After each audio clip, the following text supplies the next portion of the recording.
एक महाभागवत अनन्य भक्त श्री चंद्रहास जी महाराज, उनके पावन चरित्र का अपने लोग श्रवण करते हैं, इससे भक्ति बहुत घनीभूत होती है। केरल देश में एक परम मेधावी सुधार्मिक नाम के राजा राज्य करते थे। धर्म पूर्वक चलना, प्रजा का पालन करना और भगवान नाम जप करना, शास्त्र विधि से बिल्कुल कभी प्रतिकूल एक भी आचरण जीवन में नहीं किया। तो उनके यहां महाभागवत चंद्रहास जी का प्रादुर्भाव होता है। भगवान के भक्तों का जिस कुल में प्रादुर्भाव होता है, वो कुल, वो ग्राम, वो नगर, वो देश परम पूजनीय हो जाता है। ये महाभाग्यशाली मूल नक्षत्र में प्रकट हुए। लौकिक में अमंगल माना जाता है और भाव में देखो तो मूल कौन है? नक्षत्र भगवान। ऊर्ध्वमूल मधा शाखा मुसत्थम प्राहुरव्ययम। सबके मूल कौन है? श्री भगवान। किस नक्षत्र में पैदा हुए? मूल में, भगवत स्वरूप। और लोक में माना जाता है कि मूलन में पैदा हुआ है लड़का, अमंगल है, कुछ नष्ट ही होगा, संसार बड़ा विचित्र है। जैसे बालक रोता है ऐसे उनकी आवाज में निकला कृष्ण कृष्ण। बड़ा आनंद हुआ सुधार्मिक राजा को कि हमारे कोई महाभागवत पधारा है, क्योंकि ये भजन करके पूर्व जन्म में ऐसी भागवती की स्थिति प्राप्त की कि अबोध अवस्था में ही श्रीमुख से कृष्ण नाम निकल रहा है। आनंद उत्सव मनाया जा रहा है। राजा है, राजकुमार प्रकट हुआ, और दूसरी बात वो स्वयं भक्त हैं और भगवान का ऐसा भक्त जो जन्म लेते ही कृष्ण नाम उच्चारण किया। ये आनंद ज्यादा दिन टिका नहीं। रोज बधाइयां हो रही, आनंद उत्सव मनाए जा रहे। शत्रु पक्ष के राजाओं ने मिलकर कहा यही अवसर है, आक्रमण कर दिया जाए और केरलाधिपति का सब पूरा महल घेर करके कोई एक भी न बचने पावे। शत्रु पक्ष के राजाओं ने घेर लिया। आसपास से राजा और सैनिकों ने घेर लिया। अब वो असावधान थे, आनंद में पुत्र हुआ है, बधाइयां, कोई संभावना ही नहीं थी। गुप्त रूप से शत्रु पक्ष के राजाओं ने आक्रमण करके घेर लिया। अब राजाओं की कई सेनाएं और इनकी असावधानी पूर्वक आनंदमयी वृत्ति में कोई पहले से पता हो तो तैयारी करते, तत्काल आक्रमण को रोकने का प्रयास किया पर असफल रहे। इनके सैनिक भी मारे गए, राजा भी मारे गए, राजमहल को घेर लिया गया, कोई भी एक भी बच के न जाने पावे। तो राजमाता जिनसे चंद्रहास जी का प्रादुर्भाव हुआ था, उन्होंने धाय मां को कहा कि मेरे पुत्र को बचाने में तुम समर्थ हो, मेरे तो प्राण नहीं बचेंगे, अगर ये लोग नहीं मारते तो मैं अपने पति के शव के साथ सती हो जाऊंगी। पहले ऐसी धार्मिक निष्ठा माताओं बहनों में होती थी कि धाय मां ने विचार किया कैसे बचा सकती हूं, आसपास तो सब सैनिक घेरे हुए हैं। तत्काल उसने विचार किया कि अगर हम इनको राजकुमार की तरह ले जाती है तो हमें भी मारा जाएगा और इनको भी मारा जाएगा। देखो कितनी विपत्ति जन्म लेते हैं। कोई प्रश्न कर सकता है कि महाभागवत जिनके घर में प्रकट हो तो वहां धन वैभव सुख संपत्ति बढ़नी चाहिए, यहां तो जन्म से ही जैसे वहां माता पधार, ये क्या है? तो श्री भगवान स्वयं कह रहे हैं यस्य तुष्टो रहम पार्थ वित्तम तस्य हराम्यहम करोमि बंधु विच्छेदम सच कष्टेन जीवति। हे अर्जुन, मैं जिस पर बहुत प्रसन्न होता हूं, आप अपने ऊपर भगवान को बहुत प्रसन्न करना चाहते हैं, बहुत प्रसन्न करने में ये है, देख लो। कह रहे हैं जिस पर मैं बहुत प्रसन्न होता हूं सबसे पहले उसका ऐश्वर्य नष्ट करता हूं। फिर क्या करता हूं? फिर बंधु बांधवों का, फिर क्या करता हूं? असाध्य रोग उसके शरीर में। बोले महाराज जी तुम प्रसन्न हुए हो कि पूरे के पूरे नाराज हो गए हो? बोले यही मेरी प्रसन्नता है। क्या? माया का नाश। अब एकमात्र भरोसा केवल भगवान का, दूसरा कोई नहीं। ये सबको पसंद नहीं आएगा। सब तो उस भगवान की भक्ति चाहते हैं कि अगरबत्ती धूप बत्ती तन मन धन सब तेरा स्वामी, क्या लागे मेरा। पर अंदर से कह रहे सब तन मन धन सब मेरा, क्या लागे तेरा। ऐसे तो चलेगी भक्ति। लेकिन कई बार सत्संग में पीछे धाम में कहा था कि भगवान को रिझाकर लोक मांगोगे तो चैन से रह लोगे, और अगर उनसे प्यार करने की बात मन में ठानी कि बस मुझे केवल आपकी आंखों में आंखों को मिला करके जीवन व्यतीत करना है, मुझे और कुछ नहीं चाहिए, तो फिर लाडले आपको दुशरिहा का कोई आश्रय रहने नहीं देंगे। ध्यान रखना, जितने दुशरिहा होंगे तो ये बर्दाश्त हो तो कदम आगे बढ़ावे। बहुत प्रसन्न हो जाओ ठाकुर हम पे तो कह रहे यस्य तुष्टो हम पार्थ वित्तम तस्य हराम में हम करोमि बंधु विच्छेदम सच कष्टेन जीवती। जितनी श्वासें रहेंगी भयंकर कष्ट मैं उसको व्यतीत करने के लिए दूंगा। ये दंड नहीं है, ये पुरस्कार है। अनंत जन्मों का हिसाब बराबर करके कहीं इसकी वृत्ति मेरे से हट न जाए, ऐसे घेरे में डाल के अखंड चिंतन करवा के सजयति जयति जग उच्चरे। जाको करत श्याम सहाई प्रथम वर्णो कृपा क्रम हो विषय मूल गवाई। कुल कुटुंब बल वित्त हीनो दीन के दुखदाई। आपने को करजु लीनो आप ही अपनाई। कह रहे हैं अब मैं वर्णन करता हूं श्याम सुंदर जिस पर कृपा करते हैं उस पर कैसा बर्ताव करते हैं। बोले सबसे पहले उसके विषय भोगों का नाश कर देते हैं।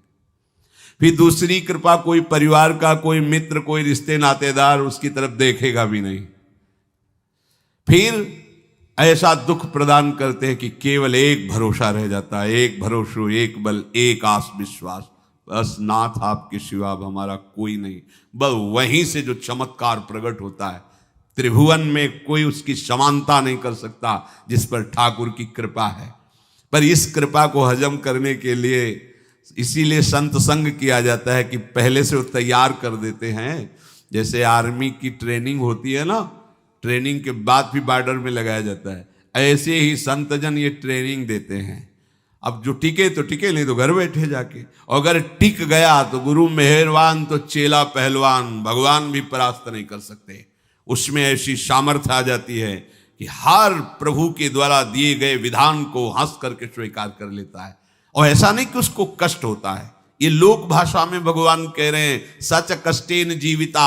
नहीं तो जिस चिदानंद में वो सुख भोगता है वो ब्रह्मा को भी नहीं प्राप्त है जो भक्त को प्राप्त होता है। भक्त का वैभव दिव्य होता है, चिदानंदमय होता है। ये तो पापियों के पास भी वैभव है, रुपया पैसा कुटुंब परिवार। भगवान के दास के पास जो वैभव होता है वो अचिंत्य है, तुम चिंतन भी नहीं कर सकते, ऐसा वैभव होता है।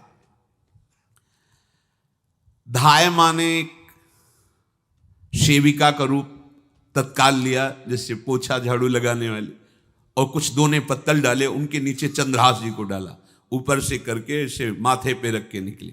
सैनिकों ने पूछा इसमें क्या है, तो उनका राजघराने के दोने पत्ते जूठे दिखा। ऐसे नीचे किया तो देखा सब ऊपर जूठन पड़ा। हाँ चल निकल, जल्दी भाग यहां से निकल। बस वो भागी, बचा ले गई। वो कुंतलपुर पहुंची और वहां के जो मंत्री दृष्ट बुद्धि थे उनसे प्रार्थना की कि मैं सेवा कला में बड़ी प्रवीण हूं और ये मेरा पुत्र है, अगर आपकी कृपा हो जाए तो कुछ समय के लिए हम आपकी सेवा में, महल सेवा में रहेंगी और हमारे पुत्र का पालन पोषण हो जाएगा। उनकी परीक्षा ली गई तो राजघराने की सेविका थी, परम प्रवीण थी, पर उन्होंने ये परिचय नहीं बताया। विधि विधान से राज्य की सेवा में प्रवीण दासी पाकर उसको अच्छा लगा, ठीक है आप रह सकती है। अभी चंद्रहास जी 3 वर्ष के ही थे कि धायमा पधार गई और ये हर समय कृष्ण कृष्ण कृष्ण कृष्ण कृष्ण नाम इनके चलता रहता था। अब जो उनका दुलार करने वाली थी धायमा, वो भी पधार गई तो कौन उनकी तरफ देखे। पर बहुत ही गौर वर्ण, बड़े ही सुंदर। अब वो गलियों में भटकने, निकाल दिया महल से जब धाय माँ मर गई, क्योंकि धाय माँ की सेवा के कारण उनको रखा गया था। 3 वर्ष के बालक गलियों में, तो कोई भी माँ देखती उनको तो कोई उनको वस्त्र पहना देती, कोई भोजन करा देती। ऐसे ही भगवान के भक्तों की बड़ी विचित्र लीला होती है। यहां चंद्रहास जी को जो भी माता बहन देखती कुंतलपुर के गलियों में, तो कोई वस्त्र, कोई स्नान करवा देती, कोई काजल लगाती, कोई भोजन पवा देती। परमहंसों जैसा जीवन कट रहा है। कृष्ण कृष्ण कृष्ण कृष्ण। 14 भुवनों में जिनकी अव्याहत गति है, जो सबको देखते रहते हैं, श्री देवर्षि नारद जी। ये कृष्ण कृष्ण बोलता है बालक, और इसका हरि के सिवा कोई नहीं। तो एक दिन एकांत में बैठे हुए थे बालक चंद्रहास जी, नारद जी पधारे हैं, भाई जी से मिले हैं। स्वप्न में कितने महापुरुष मिलते हैं जो भजन ठीक से करते हैं, ये बड़े बड़े महापुरुष आकर के उपदेश करते हैं। ये त्रिकाल सत्य हैं, कोई ऐसा नहीं है कि ये कहानी हैं, अभी हैं। जहां आप भगवत चिंतन करेंगे तो आपको परिचय बड़े बड़े महापुरुषों का मिलने लगेगा। नारद जी आए तो देखा आंख बंद की हुई चंद्रहास जी कृष्ण कृष्ण कृष्ण कृष्ण कृष्ण ऐसा उच्चारण कर रहे। त्रिकालज्ञ सर्वज्ञ नारद जी ने देखा कि ओहो, इतना छोटा बालक और कृष्ण कृष्ण बोल रहा है। नारद जी ने स्पर्श किया दुलार करते हुए, सुनो आंख खोलो। आंख खोल के देखा श्री देवर्षि नारद जी। नारद जी ने कहा, देखो हम तुमको एक अमोघ वस्तु देते हैं, और एक छोटी सी शालिग्राम की, इतनी बड़ी शिवग्रह शालिग्राम का जो वो दिया। बोले धो के पी लेना और दिखा के पा लेना, यही तुम्हारी सेवा पद्धति है। अर्थात स्नान करा दिया और जो तुम्हें मिले इनको अर्पित। तो उन्होंने विचार किया कि धोने के लिए, स्नान कराने के लिए पात्र चाहिए, भोग लगाने के लिए पात्र चाहिए। तो जैसे कोई पान की बीड़ी नहीं, तो ऐसे कपोल में शालिग्राम को रखे रहते, कोई पात्र ही नहीं, कोई सिंहासन ही नहीं। यही धुल गए, चरणामृत अंदर जा रहा, जब पाएंगे तो यही पा लेंगे, साइड में ऐसे करके फिर निकाल के धो। यहां कपोल में रखते छोटे से शालिग्राम चंद्रहास जी, और उपदेश किया भगवान के मंत्र का।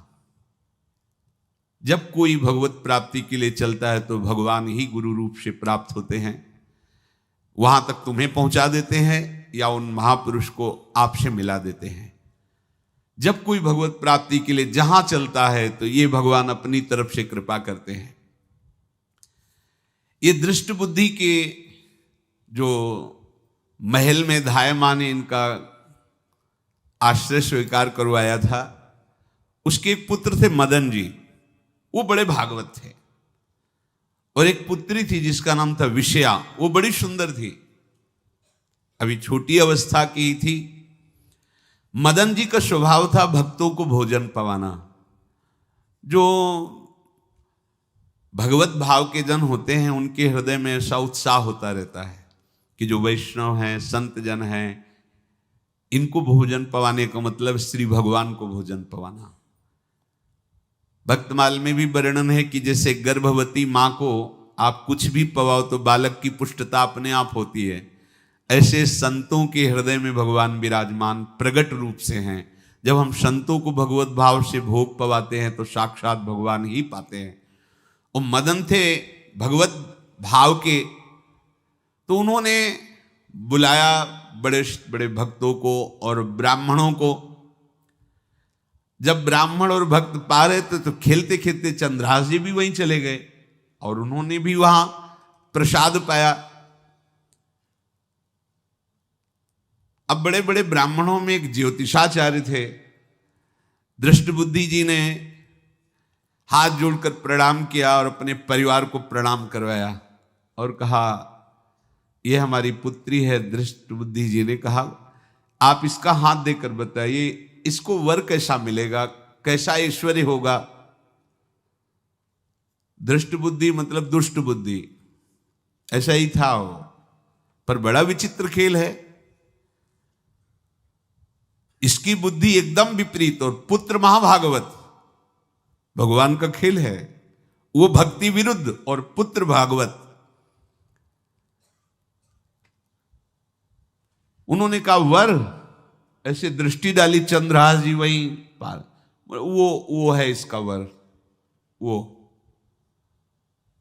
इसे धाय का एक दासी का लड़का हमारी पुत्री का वर बने।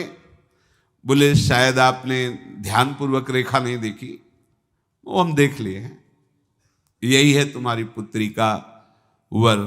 दृष्ट बुद्धि ने विचार किया कि एक भिखमंगा हमारी राजकुमारी पुत्री का दूल्हा बनेगा।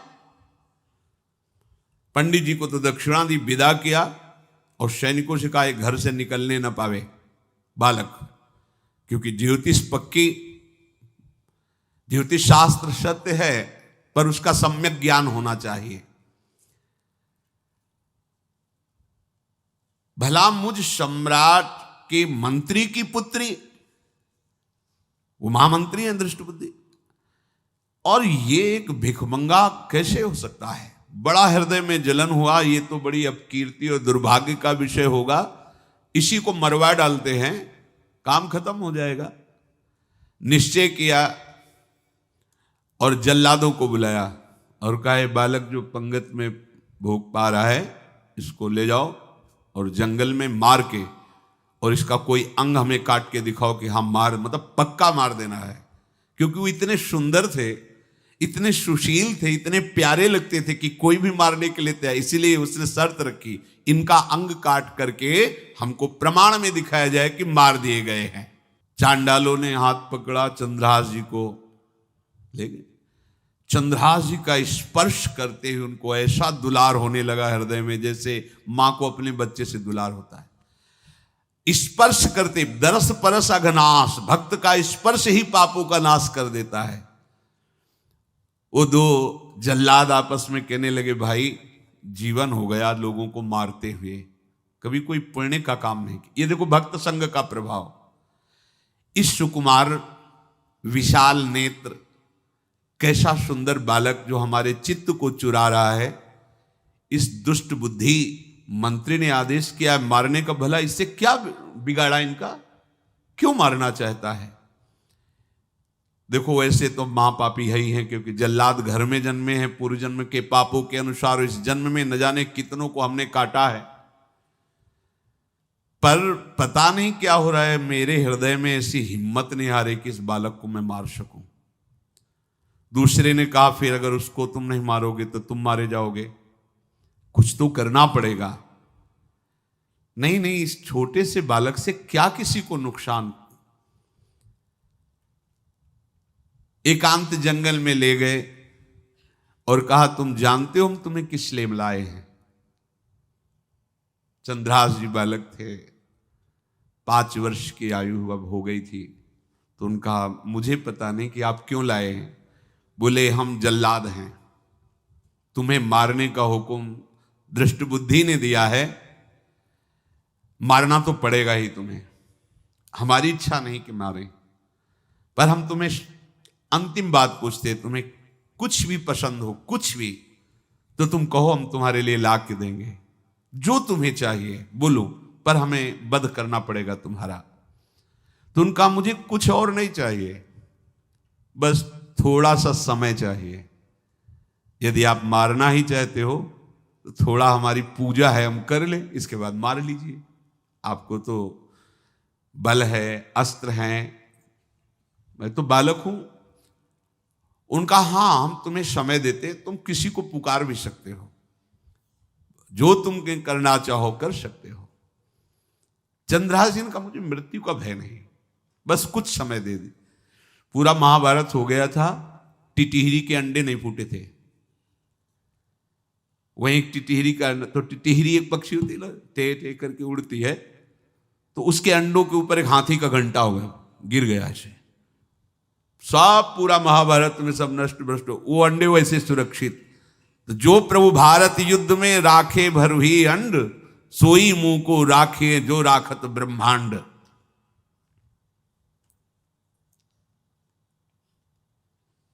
मैं तो अनाथ हूं, श्री कृष्ण के सिवा कोई मेरा है नहीं। मैं किसको पुकारूं? मेरा आश्रय तो एकमात्र वही प्रभु हैं। और निकाला शालिग्राम, यही सिंहासन है शालिग्राम का। भगवान के भक्तों की अपार महिमा है। क्या सेवा, वहां कोई पंचपात्र गंगा जल ये सब थोड़ी है, लेकर बस आंसुओं से अभिषिक्त कर रहे हैं। प्रभु मुझे तो कोई ज्ञान नहीं कि आपकी सेवा कैसे की जाती, मैं तो अपने मुख में ही आपको रखता हूं। अब मेरे जीवन का अंत होने जा रहा है, बस मैं यही प्रार्थना करता हूं कि मैं आपके ही समीप पहुंचूं, आपका ही स्मरण करूं, आपसे कभी विलग न हो, एक भी वृत्ति आपसे कभी विलग न जाए। श्याम सुंदर मुरली मनोहर ललित त्रिभंगी ध्यान करते हुए आंख खोली और इशारा किया, काट दो मुझे। जल्लादों ने जब देखा आंसू चल रहे हैं ऐसा, वो बैठ गए अस्त्र रख के और कहने लगे, भाई तुम मुझे मार दो, भले भले वो दृष्ट बुद्धि मुझे, मैं इस बालक को नहीं मार पाऊंगा, मेरी हिम्मत नहीं। अब कुछ भी हो, मेरा वध हो जाए, पर मैं इस बालक को, गिरे मुरझाई दया आई कछु भाए भरे, ढरे प्रभु और मति आनंद शोभिनी है, हुती छठी आंगुरी सो काट लई दूषण हो, भूषण ही भयो जाई कहीं सांच चीनी है। जब नेत्र का इशारा हुआ कि वध कर दो, तो जो बधिक मारने के लिए आए हत्यारे थे वो आनंद से एकदम प्रफुल्लित हुए और कहा, मैं नहीं मार पाऊंगा तुम्हें। तो एक ने कहा, देखो एक उपाय मुझे दिखाई दे रहा है, इस बालक में विशेषता तो है ही, पर इसके पैरों में देखो, बाएं पैर में एक छठी अंगुली भी है, किसी किसी को होती है। गांव में तो कहते हैं छंगू या छंगा, जिसे होता है ना गांव में, और ये छंगा मतलब 6 अंगुली के। बोले इसको अगर काट लेते हैं तो प्रमाण भी सत्य, जिसकी कसम खवाएगा मैं खा लूंगा कि ये चंद्रहास जी के है, और मैं मार दिया। और कौन इस बालक को ढूंढेगा, जंगल में छोड़ देते हैं, अपनी तो सामर्थ्य नहीं। बधिकों ने, जल्लादों ने ऐसा ही किया और जाकर अंगुली दिखा दी, मैं बालक का वध करके आ गया हूं। उनको यह कि लाखों बार इन्होंने वध किया तो संशय का कोई रिश्तेदार थोड़ी है, वो तो बालक है, उसको मारने में क्या, हाँ ठीक है मार दिया गया। अब वो जो चले गए तो अंगुली जो कटी थी उससे रक्त प्रवाह हो रहा है। कृष्ण कृष्ण जगन्नाथ वासुदेव जनार्दन, हे कृष्ण हे जगन्नाथ हे वासुदेव हे जनार्दन, ऐसे नाम उच्चारण करते हुए मूर्छित हो रहे हैं चंद्रहास जी। वो छोड़ करके जल्लाद चले गए। चंद्रहास जी भगवान का स्मरण कर रहे हैं, तो जितने जंगल के मृग हैं वो सब मंडलाकार घेर के ऐसे। एक हुमा नाम का पंछी होता है, अगर उसके पंखे की छाया पड़ जाए तो चक्रवर्ती सम्राट का वैभव प्राप्त होता है। और वो भीड़ की भीड़ पक्षी आकर चंद्रहास जी के ऊपर ऐसे घेरे हुए हैं, आसपास मृग मृगी मृग शावक सब घेरे हुए हैं। बीच में चंद्रहास जी कृष्ण गोविंद दामोदर माधव ऐसे उच्चारण कर रहे हैं। जो भगवान के चिंतन में मगन रहना अपना स्वभाव बना लेता है, तो देखो ऐसे हत्यारों के हृदय में भी दया गई, क्योंकि दया समुद्र भगवान का स्मरण जो करते हैं उनमें ऐसी महामहिम दिव्यता आ जाती है। कोई भी कितना भी निर्दयी हो, अंदर से वो भले जल रहा है द्वेष के कारण, पर कहीं ना कहीं ये द्वेष आंतरिक राग का सूचक हो। वो भी भक्त को प्यार करता है, पर भक्ति ना होने के कारण वही उसका राग द्वेष में बदल जाता है। कोई भी हो, अंदर से जब भक्त के प्रति जलन पैदा करता है तो उसमें मूल होता है भक्त की महिमा, भक्त का महत्व, पर उसे ना प्राप्त, जैसे कहते हैं कि वो अंगूर खट्टे हैं और हट नहीं प्राप्त कर पाए तो अंगूर खट्टे हैं। बकाया महत्व तो सब के अंदर होता है, दुष्ट से भी दुष्ट के अंदर भगवान के भक्तों का महत्व होता है, क्योंकि सबके हृदय में भगवान विराजमान है। अब चंद्रहास जी भगवत स्मरण करते हुए पक्षियों के और मृग आदि के बीच में हैं। उधर भगवान का एक विधान तैयार होता है, वह देश भूमि में रहत लघु भूप और सुख सब एक सुत चाह भारी है। कुंतलपुर के ही अधीन एक चंदनवती नाम की राज्य नगरी थी, वहां के राजा थे, उनके पुत्र नहीं हो रहा था, तो कुंतलपुर सम्राट पद, चंदनवती राज्य राजा, जैसे प्रदेश और दिल्ली में बैठे हुए जो प्रधानमंत्री राष्ट्रपति वो बादशाह, जो दिल्ली का अधिकार वो बादशाह, और ऐसे छोटे छोटे जो राज्य हैं उनको राजा। तो ये चंदनवती के राजा कर दिया करते थे, प्रत्येक राजा को कर देना होता था, बादशाह को। इनके पुत्र था नहीं और कर देने के लिए कुंतलपुर ही जा रहे थे, तो रास्ते में देखा कि बहुत से मृग और पंछी ये घेरे हुए क्या है, तो एक कौतूहल सा कि क्या है बीच में, आसपास मंडलाकार मृग, फिर वो विहंग पक्षी जो भगवान के आश्रित है, भगवान कैसी व्यवस्था करते हैं।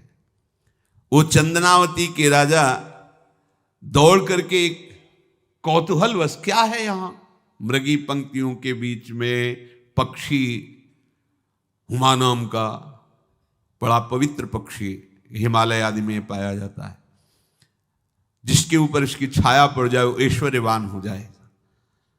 देखा बालक दिव्य तेजों में, और मूर्छावस्था में नजदीक गए तो अंगुली पूरी कटी हुई थी, तो रक्त प्रवाह, गोद में उठाया और आनंदित हो गए, हमारी पुत्रेष्टि यज्ञ सफल हुई, हमारा दान पुण्य सफल हुआ, ऐसा हमें सुंदर बालक मिला। चंद्रहास जी को लेकर के घर आए और हृदय में भगवान का बार बार कृपा प्रसाद मना रहे, मुझे भगवान ने पुत्र दिया। चंद्रहास जी को लेकर आए, आनंद मंगल बधाइयां बजने लगी, बहुत सी संपत्ति न्यौछावर कर दी। 5 वर्ष के चंद्रहास जी हैं। पूछा बेटा तुम्हारे माता पिता कौन है, तो कहा श्री कृष्ण। परिवार में कौन है, श्री कृष्ण। मतलब तुम्हारा कोई नहीं है, नहीं है श्री कृष्ण। समझ गए कि भगवान ही हमें कृपा करके ऐसे महाभागवत पुत्र को दिया। और है कौन, वास्तविक कोई नहीं श्री कृष्ण के सिवा। बड़ा उत्सव मनाया और अपने राज सिंहासन का अग्रिम अधिकारी युवराज पद चंद्रहास जी को। अब तो पूरे राज्य में आनंद की वर्षा हो रही। राजा मन में विचार कर रहे हैं कि ऐसा प्रतापी भक्त हमारे यहां आया है, अब हमको किसी को कर देने की जरूरत नहीं। तो जो हर महीने वर्ष में जो बंधा हुआ कर था उन्होंने नहीं दिया। 1 बार 2 बार 3 बार जब कर नहीं पहुंचा तो सम्राट ने आदेश किया मंत्री को कि चंदनावती से कराना बंद हो गया है। क्या बात है? यदि वो अहंकार से युक्त हो तो आक्रमण करके नष्ट करो, यदि समस्या है तो उसका सहयोग करो। बादशाह के आदेश से वहां दृष्ट बुद्धि पहुंचे तो युवराज पद पर चंद्रहास जी विराज, जिनको मारने के लिए जल्लादों के हाथ में दे दिया था। पूरे पूर्वासी ऐसा प्रभाव चंद्रहास जी का है कि सब कृष्ण भजन करते हैं, सब आनंद में मगन रहते हैं। चंद्रहास जी थोड़ा सयाने हो गए थे तो पूर्ववासियों को उपदेश देते, 1 बार हमारे राज्य में भोजन पाया जाएगा 24 घंटे में, और सबके घरों से आरती की शंखनाद घंटानाद सुनाई देना चाहिए। सबके यहां शाम के रोज नाम कीर्तन और भगवत कथा होनी चाहिए, क्योंकि आयुष्यम चपलम तादृक जल बुद्बुद सन्निभम चिंतयध्वम जनामूढ़ा माधवम वर्षम सुस्थिरम। भाइयों, ये आयु बड़ी चंचल है, कब शरीर छूट जाए पता नहीं, पानी का बुलबुला कब फूट जाए कोई पता नहीं। इसलिए माधव श्री कृष्ण का नाम कीर्तन, उनकी आरती पूजा, उनका ध्यान और 1 टाइम भोजन। पूरे नगर में अब सोचो कितना भक्ति का प्रभाव होता है। पूरा नगर में, हर घर में आरती, पूजा, कीर्तन चक्रवर्ती सम्राट के लक्षण स्वाभाविक चंद्रहास जी में प्रकट होते थे।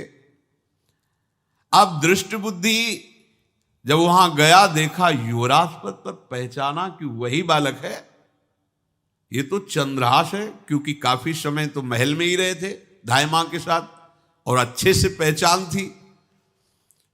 अब उन्होंने विचार किया कि ये तो बहुत अनिष्ट हो गया, हमने तो मारना निश्चित किया था और जल्लादों ने इसको छोड़ दिया और अब तो ये राजा का राजकुमार बन गया। तो राजा से कहा कि पहली बात, युवराज पद पर बैठालने के पहले तुम्हें सम्राट को सूचना देनी चाहिए थी। दूसरी बात, अभी तक तुमने कर नहीं दिया। जानते हो कि अगर सम्राट का भाव बदल गया तो एक क्षण में तुम्हारे राज्य को नष्ट कर दिया जाएगा। तो राजा ने हाथ जोड़कर, चंद्रावती के राजा ने कहा, महाराज आप ही अब हमारी रक्षा कर सकते हो।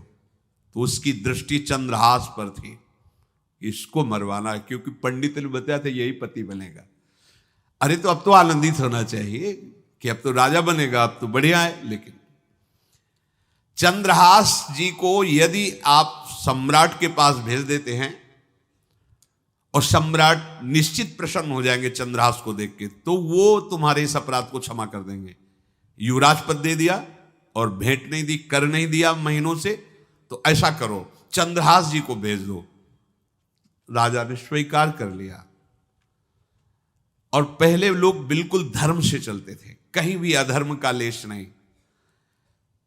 एक चिट्ठी लिखी दृष्ट बुद्धि ने और चंद्रहास जी से कहा खोल के पढ़ना नहीं, मेरे पुत्र मदन को देना जाके, और मदन तुम्हें फिर आगे का कार्य सम्राट से मिलाना, माफी करवा देना, ये सब करवा देगा, पर ये चिट्ठी तुम रास्ते में खोल के नहीं देखना।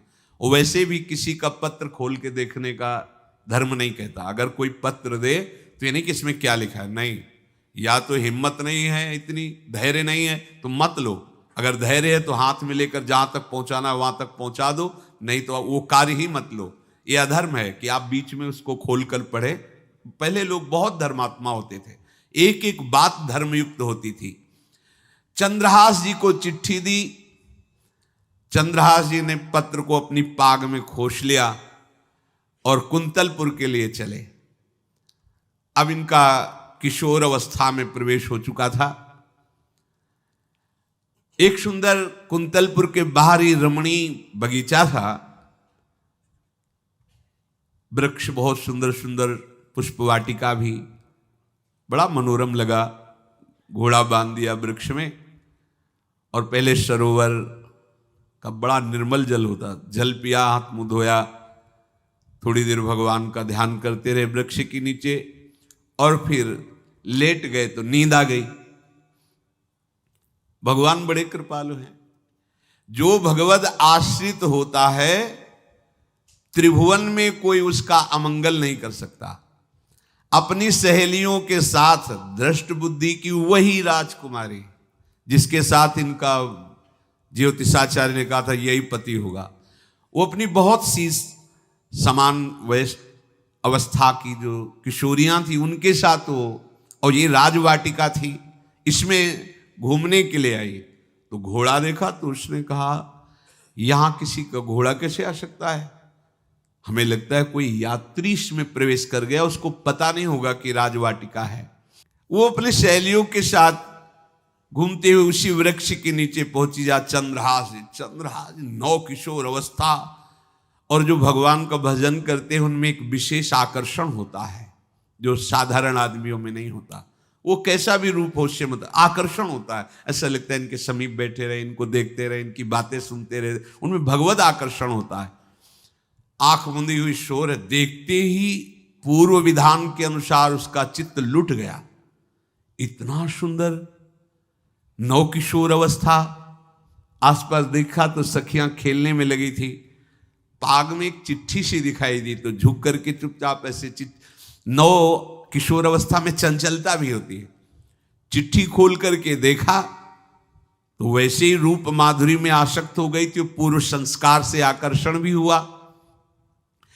इसने संस्कृत में लिखा था विस्मस्मयी प्रदातव्यम त्वया मदन शत्रुवे कार्या कार्यम न द्रष्टव्यम कर्तव्यम खलु में प्रियम।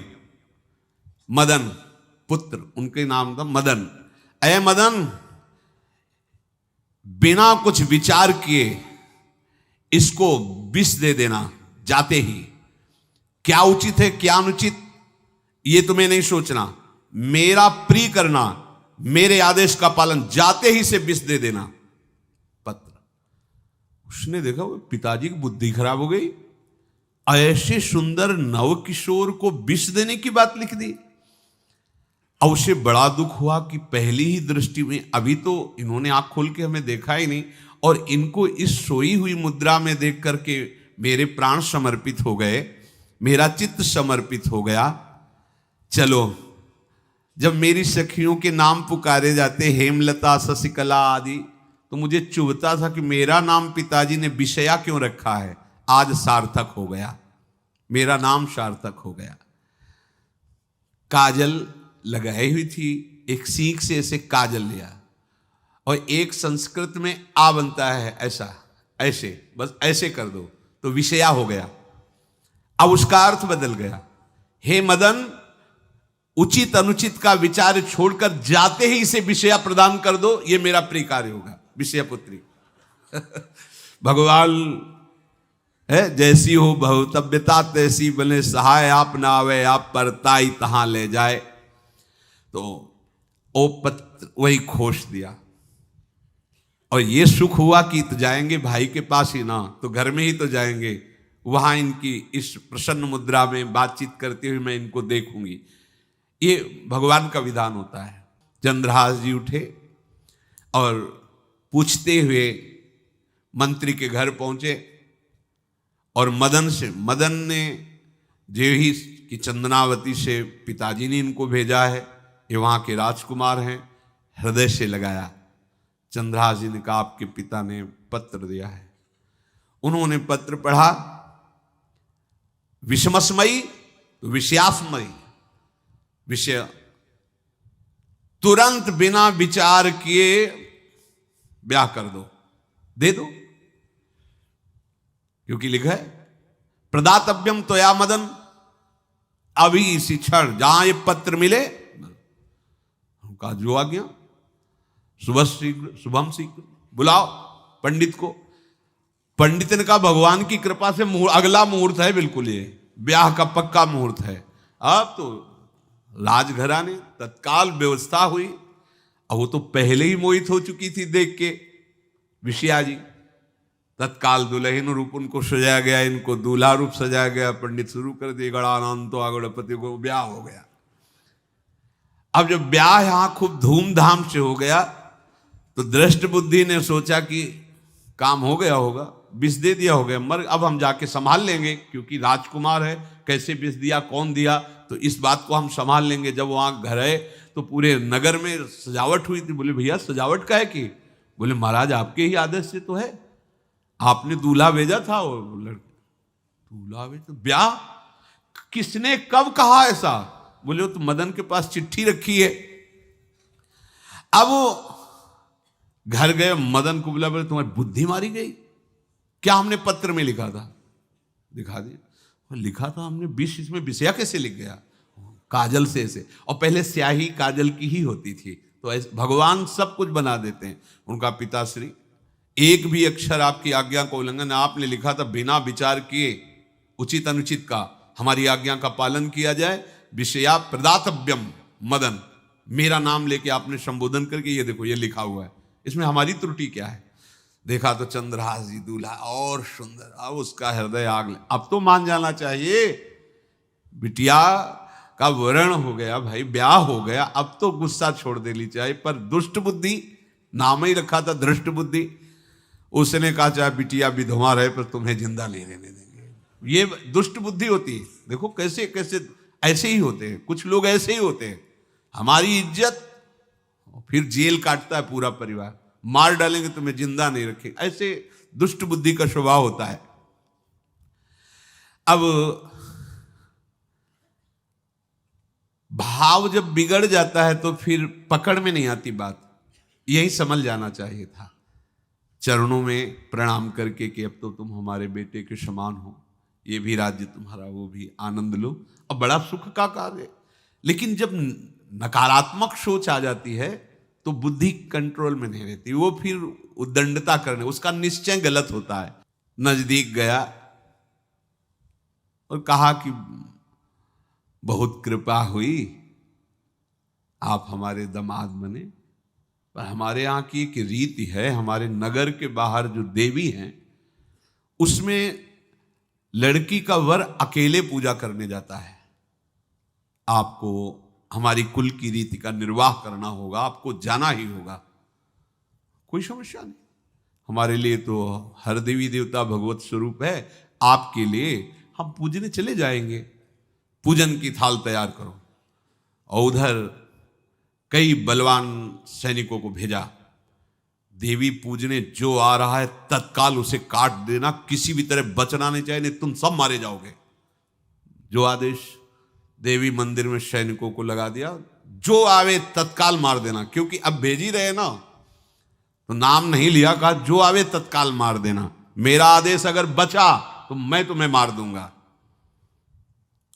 उन राज सैनिकों ने जो बधिक स्वभाव के थे पहले से वहां लग गए। बड़ा विचित्र भगवान का खेल है।